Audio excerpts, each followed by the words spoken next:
Hello, my friend. Alexandra here. Welcome back. Today we are talking career and money, and I will be giving you 11 amazing tips to close a sale. If you have any questions for me, please ask away. I'm reading your comments here on my Facebook page and also checking hashtag #AskAlexandra on Instagram and Twitter. Let's start talking about today's topic, closing a sale. A common misconception about sales is that if you're not in sales as a profession, you don't need to know these things because they simply don't apply to you. And that couldn't be any further from the truth. You are involved in sales more than you think you are. Think of it this way. Say it's your birthday. It's July 4th. But you want to have a party, except you're competing with one of the biggest national holidays. So how do you convince people to give up their family plans and hang out with you instead? Sales. You have to pitch them something of value. You have to come up with a creative way to sell somebody into coming to your party rather than enjoying the laziness and comfort of their own home or family's home. When you hassle down a price, when you convince your spouse to take the trash out religiously rather than bitch it out of them, when you get your friends to go out when they felt like staying in, all that is sales. So you have to know how to be a salesperson and enhance your negotiation skills, period. This topic is to a high extent for everyone. So let's dive into today's topic, closing. If closing was super easy, everybody would be a salesperson, closing machine, superstar, millionaire. The reality is that in most cases, closing is hard as hell, especially if you're in a competitive industry vertical, as many of them are nowadays. In my opinion, it's much easier to prospect and research and network than close. Closing means asking for commitment, asking for a signature, asking for money. And that's usually when the cringing of the teeth happens. 4 of the most common reasons why sales don't close are: A, being afraid or uncomfortable asking for money; B, poor follow-up; C, overselling; D, poor listening skills, which ultimately result in the inability to properly understand the customer's needs. So, how can we improve our skills? Well, I have some of the best tips I've gathered, not only from my personal experience, but from extensive research and reading, from talking and learning from the best of the best. I was 21 years old when I received a letter from Metropolitan magazine. I was apparently considered for inclusion in the Who's Who Among Executives and Professionals Honors Edition. At 21, I was closing over $10 million a month on average. When you close those kinds of numbers, you've gained some experience, you've gotten your fair share of no's, and I want you to know that these tips I've practiced, so I know they will work for you as well. Tip number 1, research your prospect. This is something that is said so often, but you will not believe how few people actually do it. With so much access to information nowadays, it's really not that hard. Spend a good hour researching the person you're about to meet with. Find their LinkedIn profile. From there, look up their Facebook, Twitter, Tumblr, Quora accounts. See where they went to school, maybe have that in common with them. Try to find out if they have kids, what their hobbies are. Sometimes you can tell that just by the groups they joined or pages they liked. All this essentially is ammunition for you. If you have something in common, you can far more easily build that rapport and increase likability. Not only that, but if this person's dad just passed away and they made it public and you didn't know about it and crack up some daddy joke, this person will write you off like that without you even knowing it. In my opinion, this is such an important step that if you neglect it and go into a meeting and don't know who you're talking with, you risk looking like a complete idiot. So, do your research. Tip number 2. I have a couple of points here pertaining to your physical interaction during the meeting. First is to remain seated. The saying goes, make the presentation on your feet, but always negotiate from your seat. You want to make the person in front of you feel comfortable and not rushed. Even if the prospect stands up, you remain seated in your chair. The moment you go from a sitting position to standing up, subconsciously that is interpreted as something has changed, and that will be your prospect's window to be done with the meeting and end all negotiations at that point. Second, always smile. Selling is not just about the clothes on your back or your attitude or the things that you say. It's also about the way you carry yourself. From a very nonpartisan point of view, it has been suggested that the reason why Mitt Romney made such an impact for his campaign during the debates was in large part because of his demeanor. He had a permanent, subtle smile on his face. Did you see that? The moment I realized that, it clicked. In every meeting that I'm in or have ever been in, I always smile.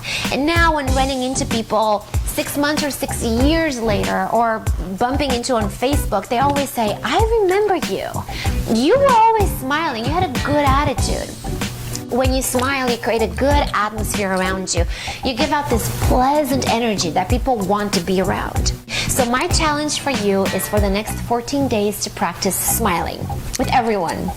Get yourself to smile even if you don't feel like it. You will attract far more bees with this than with this. And that's my $1 million tip to you. Third suggestion I have for you, pertaining to the interaction you have with your prospect, is to make eye contact. You probably don't realize, but more often than not, when we are in a sales meeting, the adrenaline or nervousness or whatever the reason may be, it will cause our eyes to do this. I had no idea I was doing that. I would have bet serious money that I was so perfect at connecting with my prospects. And then I saw myself on tape and I was mortified. My eyes were on the walls, on boards, carpet, chairs, everywhere but my customers' eyes. Making constant eye contact is a discipline and it will take practice in order to master it. But if you want to come off as a reliable, credible individual, you will make more eye contact with your prospect. When you do that, the person on the receiving end will see you as a confident individual. Confident not only in your product and what you're selling, but also yourself. And that, of course, is a huge selling point within itself. Tip number 3, qualify your prospect's needs. What's the number one thing people love to hear? The sound of their own voice. The persons in front of you would love to talk if you simply allow them. On point, of course. Spend all the time necessary to qualify your customer so that you sell that person what they need. It's not only good business, but it helps bring about a comfortable factor on your prospect's end. They will feel like you're interested in their company's needs and not just your commission. Plus, it's horrible to sell something that the customer will later be dissatisfied with and realize they didn't need. And there go the referrals down the drain too, all that hard work. To qualify, you can ask questions along the lines of, what is your ultimate goal? What do you hope to achieve? What will you be using this for? Figure out your prospect's needs and only recommend the right product or service. I would always tell my prospects, I know we're in a time crunch. I do, however, want to spend most of our time understanding your needs, and I want to live here with the certainty that what I do will be perfect for you, as I'm sure you would want me to do. If not, it's been a pleasure making a new friend, but if it is, I'm the person for the job. You see that? Automatically you think, wow, this person is looking out for my best interest. That sounds good. Bam! Qualifying ensures that you will sell more value. And in a price-sensitive market, the person who will win is the person who can show more value than the asking price. And value is not universal. There isn't a book out there saying that if you don't get XYZ, then this isn't a value. Value is determined individually, and we all have a different interpretation of what's of value and what's not. You will learn what's most important to your prospect by spending the time to qualify them. Tip number 4, under-promise and over-deliver. A very common mistake that many rookie sales professionals make is to promise something that they cannot deliver. In the heat of wanting to get the deal done, they promise the stars and the moon and freaking fairy dust.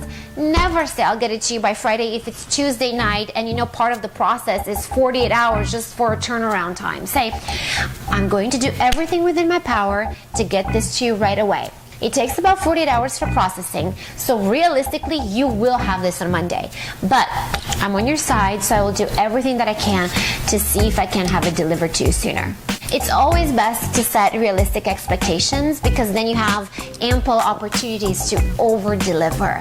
And over-delivering is seen by most customers as you going above and beyond for them. under-promising will just make you look like a lying asshole. Tip number 5, create a sense of urgency. If what you're selling is not life dependent, a lot of times folks on the other end of the deal will close the deals when they get around to it. And time is a deal killer. So you will have to create a sense of urgency to get their commitment. And that may require some final discounts to refocus their attention. Say, if we're closing this week, we'll give you X% discount or 2-year coverage instead of 1. Let's close this week and you will have 24-hour access to me for the next month while you try our product. Whatever it is, talk to your HBIC, the head bitch in charge of making these decisions at your company, and get it done. Tip number 6, use the threat of competition. Unfortunately, sometimes deals might not be as important to a prospect as is making sure their competition doesn't do better than they are. Maybe in this case it's showing how using your product or service will help them become more influential than their competition. Or maybe it's mentioning that the prospect's competition has approached your company and you wouldn't want them to be surpassed by their competition, now would you? Knock on wood, but don't overabuse it. If you can tactfully and cleverly place it into your sales pitch, then absolutely use the threat of competition. Tip number 7, ask for the next steps. Don't wait for your prospect to tell you what they think the next step should be to getting the deal closed. A mouth that doesn't ask doesn't get fed. Ask your prospect what he or she thinks should be the next steps. Could they say that they're not sure or need to think about it? Yes, fair enough. But then how about you make the suggestions of what the next step should be to move you closer to closing? Remember here too that your goal is to close the sale immediately. And that's what the next step should do. That's why it's so important to go into a meeting with these thoughts already in the back of your head. Inexperienced sales professionals add so many steps before trying to close, the whole thing goes to shit. Each step that you take can move you further away from your goal. So make it very simple to close. Each step should be very easy to take. Tip number 8, once your prospect said yes, you have to make the move immediately. Remember that time is your enemy. Once your prospect has agreed in principle to make this deal, you have to move them as quickly as possible toward getting this into writing. During this time, any little thing can creep in. And this is a very critical moment in the sales cycle. You don't want them being sold to by somebody else. You don't want unforeseen events happening like, I got sick. You don't want them getting second thoughts, etc. And any of these things are so likely to happen if you don't move as quickly as possible to a written agreement. That usually closes out the sales cycle. That also ties in with tip number 9. Always present a proposal in writing. People are being sold to left and right, and that naturally develops skepticism, which means that people don't often believe what they hear, they believe what they see. So always have a written proposal available with you. As you have a writing pad and pen available at all times, so should a written proposal be attached to your hip. Anything that is presented in your sales pitch should be written down to show your prospect that what you're presenting is what they'll be getting. And that builds trust and confidence, and all these will only help you close the deal. Plus, it cuts that time from the verbal to the written agreement. Tip number 10, let's face it, you're not going to hear yes all the time. But what separates a great closer from anybody else is the ability to go ahead and ask again. Finding a way to circle back and reposition the negotiations. Trust me when I say that it's not rude to persist. Persistence leads to success and prosperity. Nobody that ever quit the first time got to the top. The number one thing to do here is to remain calm and not get frazzled. Don't take this personally. This is not a personal blow. But what you have to do is calmly get to the bottom of the reason behind it. Everything can be worked out. Quickly adapt and simply show the prospect what you see. What I recommend you do is put together a list with all the possible reasons behind getting a potential no, and then come up with educated, not overly pushy or salesy rebuttals. Here are some ideas to get you going. I don't get it. I'm not comfortable with this. I'm not ready to commit to it, or the company is not ready to commit to it. This is too risky for us. These are just some suggestions. So please list all the possible no's and be prepared for them. So you're not in the meeting sitting there stumbling, trying to find your words. Ask your customers, sure, absolutely, I respect your decision. Please tell me why. Tip number 11, have a good follow-up in place. Proper follow-up is not only essential to getting new customers, but essential to getting repeat customers as well. I always send a custom email the same day and then a thank you handwritten card the next. Always follow up in more ways than one and always try to be different. Please don't send the same stale, expired messages. Don, thank you for your time. It's been great making your acquaintance. Blah, blah, blah. Add some spice and flavor to your messages. Bring out any personal information you may have learned about the prospect. If this guy likes to go fishing, then send him some cool picture of some crazy ass fish you found on the internet and add a witty message to it. You get the idea. Always follow up and always make it memorable. So this wraps another week of videos for you. Please make sure you review all the solutions and challenges posted this month, and remember to use your journal to track your progress. If you don't know what the journal is, my very first intro video linked below will explain that to you, so you can very easily catch up.